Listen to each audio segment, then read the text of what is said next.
I used my VLFM learnings to jump out of the fishbowl to get an outsider's view. What might be leading to delay in payments?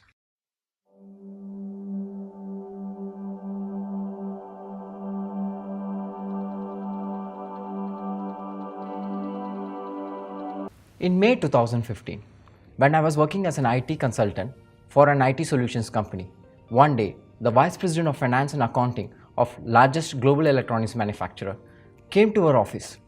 He was visibly worried. He said to me, "Rama, our cash payments have worsened over the last 5 years, with 12% of invoice payments getting delayed. These delays are some of my best customers, and I need a solution to deal with this situation. Maybe we should prepare a tracking methodology to ensure timely payments." Later, as I reflected on the day's proceedings, my intuition told me that the client's challenge was beyond delayed payments. Perhaps my intuition came from a conversation I had earlier in the month with one of our client's customers. The customer said, "Nowadays, my critical orders from this US company are not on time. I don't know what they keep waiting for." This triggered my next process. I used my VLFM learnings to jump out of the fishbowl to get an outsider's view. What might be leading to delay in payments? I collected facts by having 8 meetings with order management team. I began to analyze this data for over 3 million orders related to their top 277 customers. I conducted a 5-step discovery process to gain new insights and find the essence of the problem. As I started analyzing, I was able to see the invisible. For example, the shipments gets delayed for some cases was closer to 60 days. I found that the main challenge for my client was the zero inventory policy combined with decentralized sourcing. This often meant non-availability of standard parts at the right time, thus delaying on-time delivery. Having identified this challenge, I didn't know how to convey it to the senior supply chain manager. He is a person with who is around 25 years of work experience in this field. Still, I went to him with my analysis and a list of standard products that were delayed the orders. After listening to me, he said, "Let me talk to some suppliers to ensure timely supply." But I was firm in telling him that talking to suppliers is not going to solve this problem. I said, inventory is a must to overcome this challenge, as 66% of your orders are delayed due to non-availability of standard parts. He stared at me for 10 seconds. Then he said, "We have been following the zero inventory policy for last 10 years. He also showed me that in electronics manufacturing, product life cycle was less than a year. Therefore, keeping inventory is not a good decision."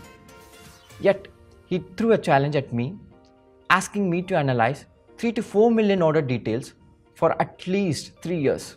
In the next 45 days, he wanted to develop an implementable solution based on my proposal of maintaining inventory.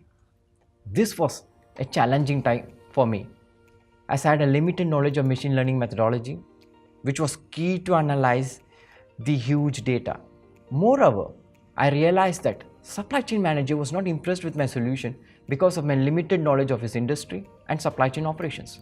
So I decided to study these 3 areas deeply and then start building the solution. The supply chain manager came back to India in the month of February 2016, by which time I was ready to share a solution based on mathematical and analytical tools. This time, he was willing to implement the solution proposed by me. Within 6 months, the client was able to improve the overall turnaround time of order delivery, and also the cash payment improved by $1.2 million. In November 2016, when the supply chain manager once again visited India, he said, "I'm happy that your analysis has helped us not only to improve our payment cycle, but also our order delivery cycle. With your solution, our suppliers were even able to plan their production and delivery. More importantly, our customers are happy because we are delivering the products on time."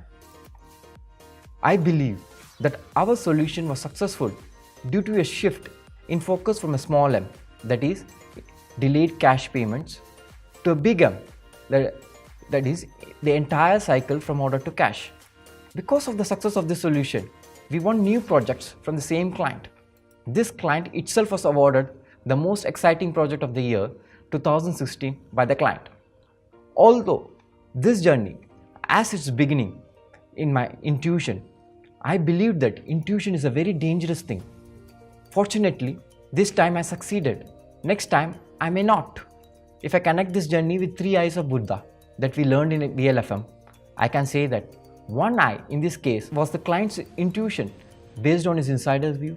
The second eye was my intuition based on an outsider's view. But the real success came from combining the intuition with scientific analysis, which I could do because of my ability to use the third eye of the Buddha. From this journey, I am convinced that it is the third eye that is critical to achieve a unique breakthrough. Thank you.